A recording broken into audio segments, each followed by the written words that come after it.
High my friends, how are you all people. ভাই, আজকের বিষয় হলো ব্রেনের খাদ্য। আমরা যদি হেলদি হতে চাই তাহলে আমাদের প্রয়োজন হয় হেলদি খাবারের। ঠিক তেমনই আমাদের ব্রেনকে যদি ঠিকভাবে চালানোর দরকার হয় তাহলে প্রয়োজন হচ্ছে ব্রেনের খাদ্য। ব্রেনের খাদ্য মানে ভালো নলেজ।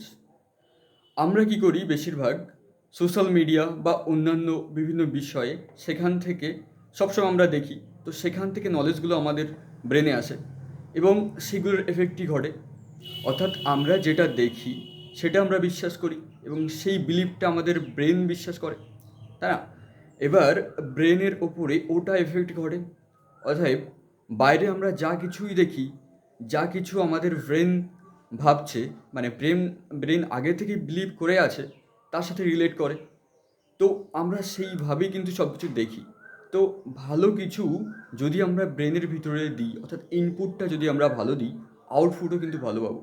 তো আমাদের নলেজ নেওয়ার আগে সেটাকে বুঝতে হবে যে সেটা কোনটা গুড নলেজ, কোনটা ব্যাড নলেজ, এবং কোনটা আমার ব্রেনে এফেক্ট করবে, কোনটা আমার কাজের উপর এফেক্ট করবে, তাই না?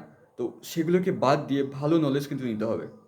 তো থ্যাংকস, টাটা।